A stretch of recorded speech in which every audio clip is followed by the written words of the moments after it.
जय संविधान, जय भीम, महात्मा गांधी की जय, गोडसे मुर्दाबाद।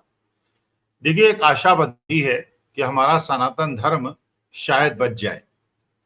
देखिए, हमारे सनातन धर्म के अनुसार कहा गया, सर्वे भवन्तु सुखिनः सर्वे सन्तु निरामयाः। इसका माने सभी प्राणी, सभी जीव जंतु प्रसन्न रहें और ये प्रकृति शांत रहे, आपस में सद्भाव और संभाव से रहे।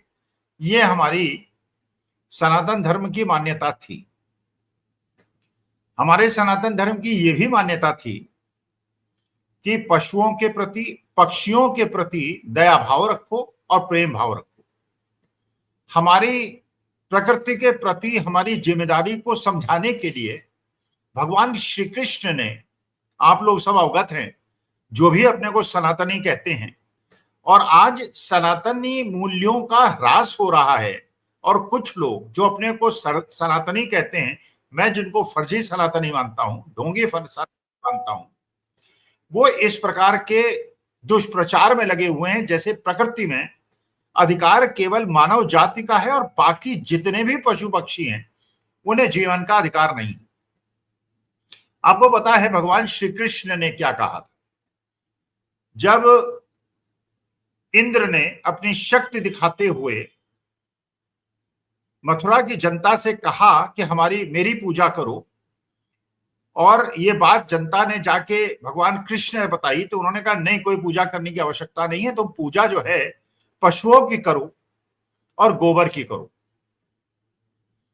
इंद्र इस बात से कुपित हो गए। उन्होंने बहुत ज्यादा वर्षा की, बड़ी मूसलाधार वर्षा हुई, मथुरा पानी से लबालब हो गया। भगवान श्री कृष्ण ने एक पर्वत को अपनी एक उंगली में उठा के मथुरा वासियों की रक्षा की और इंद्र को चुनौती दी कि इस प्रकार से अपनी पूजा कराने के बजाय और ये ढोंग ढकोसले करने के बजाय पशु पक्षियों की सेवा करो और मानव सेवा करो।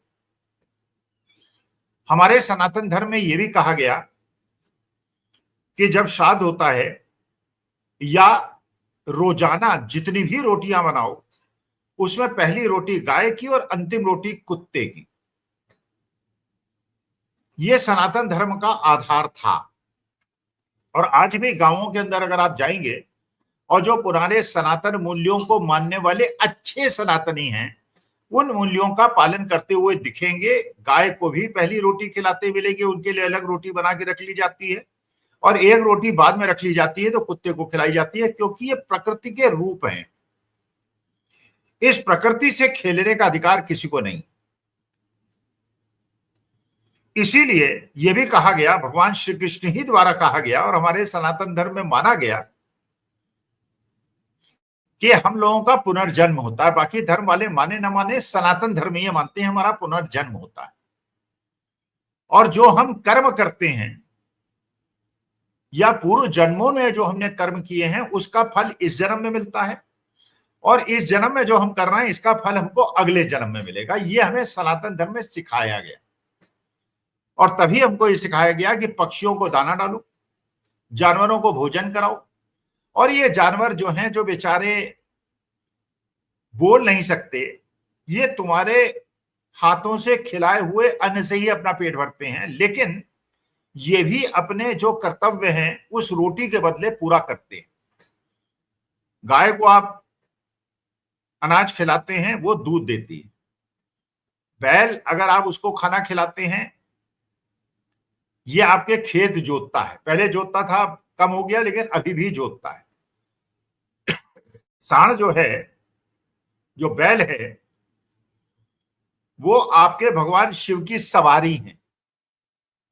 कुत्ता जो है काल भैरव का रूप माना जाता है। और यह भी बताया जाता है सनातन धर्म में कि अगर आप कुत्ते को लात मारेंगे तो आप पे उसका प्रकोप होगा।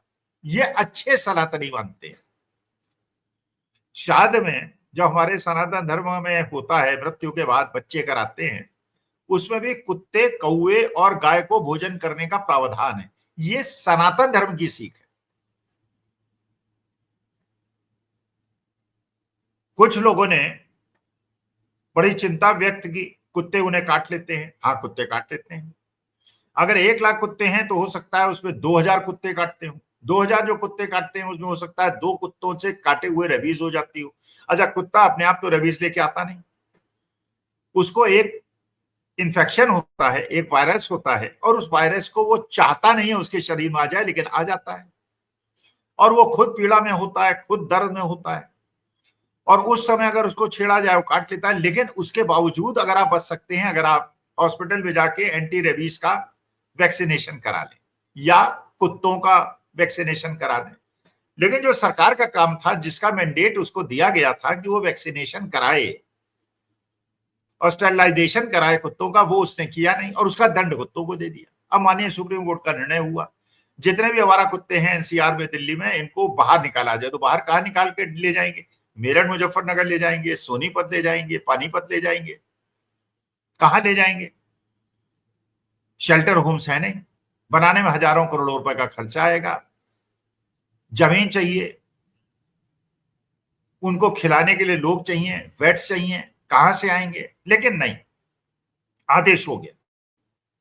और उसके बाद जो भगवान श्री कृष्ण ने, सनातन धर्म के देवता ने जो बात कही कि पशु का, पक्षियों का, क्योंकि समाज की उन्नति का अगर मापदंड कोई है तो यह है कि कमजोर के साथ आप कैसा व्यवहार करते हैं, चाहे बच्चे के साथ कैसा करते हैं, बुजुर्ग के साथ कैसा करते हैं, औरतों के साथ कैसा करते हैं, पशु पक्षियों के साथ कैसा करते हैं, उससे आपके मूल प्रवृत्ति का परिचय होता है। इसीलिए सनातन धर्म में कहा गया कि ऐसे सभी की रक्षा करना उन लोगों के लिए आवश्यक है जो आज जवान हैं, आज जिनके पास शक्ति है, और कल वो भी शक्तिहीन होने वाले हैं, वो भी बूढ़े होने वाले हैं।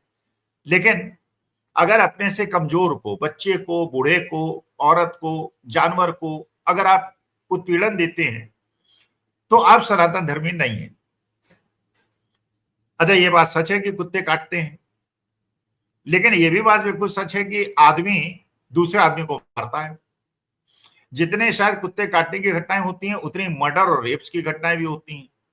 तो अगर सारे कुत्तों को, जो 8 लाख कुत्ते दिल्ली एनसीआर में हैं, जिसमें हो सकता है 2-4 हजार कुत्ते ऐसे हो जो काटते हो, उग्र हो, और बाकी कुत्ते तो ऐसे नहीं है, अगर उनके लिए सारे 8 लाख कुत्तों को दंड दे दिया जाएगा तो क्या 7 लाख आदमियों में अगर 5,000 आदमी मर्डर या रेप में लिप्त होते हैं तो सारे आदमियों को जेल भेज दिया जाएगा, डिटेंशन सेंटर में रख दिया जाएगा? या मान लीजिए 7 लाख औरतों में से 1,000-2,000 औरतें ऐसी हैं जो अपने पति का उत्पीड़न करती हैं, उन्हें मारती हैं, नीले ड्रम में डाल देती हैं, मेघालय में ले जाके अपने दोस्तों से धक्का दिलवा देती हैं, तो क्या सारी औरत जाति को जेल में भेज देंगे? तो ये उसी प्रकार की चीज है जैसे कहा गया कि अल्पसंख्यक, क्योंकि कुछ उग्रवादी हैं इसलिए सारे अल्पसंख्यकों को आइसोलेट कर दो। कुछ कुत्ते अगर स्ट्रे एनिमल्स ऐसे हैं जो एग्रेसिव हैं तो सारे कुत्तों को, तो सारे आदमियों को क्यों नहीं, सारे औरतों को क्यों नहीं? चलिए, ये शुक्र की बात है, भगवान की कृपा है। उन बेजुबान जानवरों की आवाज को सुना जस्टिस गवई ने, चीफ जस्टिस ऑफ इंडिया ने, उसको महसूस किया, दर्द को महसूस किया, और उन्होंने कहा मैं देखता हूं, इस मामले को मैं खुद देखूंगा और कोशिश करूंगा कि मैं क्या कर सकता हूं। सर, आप सब कुछ कर सकते हैं, आप चीफ जस्टिस ऑफ इंडिया हैं, हमारे सनातन धर्म को बचाइए, मेरे सनातन धर्म को बचाइए, और जो हमारे भगवान कृष्ण ने कहा है उसको रास्ता दिखाइए। हमारे सनातन धर्म में तो जितने भी पशु पक्षी हैं, चाहे वो चूहा हो, चाहे वो उल्लू हो, चाहे वो बैल हो, सबको किसी न किसी भगवान की सवारी बना के ये दिखाया गया है कि पशु पक्षियों से प्रेम होना चाहिए। और उन पशु पक्षियों को अगर बोल नहीं सकते, इस बार तड़पा तड़पा के मारा जाएगा तो सनातन धर्म का ह्रास होगा। मैं सनातनी जस्टिस गवाई से यह निवेदन करता हूं, अपनी ताकत का उपयोग करें, इन कुत्तों को जनता के बीच में, समाज के बीच में रहने दें, इनको वैक्सीन दिलवाएं और इनको स्टेलाइज करवाएं। ये सरकार से करवाएं, खर्चा बहुत कम आएगा, खाना पीना हम लोग देख लेंगे। लेकिन कोएग्जिस्टेंस का जमाना है, सनातन धर्म में कोएग्जिस्टेंस को दिखाया जाता है, और उसको कृपा करके इन जो बोल नहीं सकते बेजुबान जानवरों पे जो अत्याचार का आदेश हुआ है, कृपा करके उसका पुनर्निरीक्षण करें और इनको भी और हमारे सनातन धर्म को बचाने में हमारी मदद करें। नमस्कार।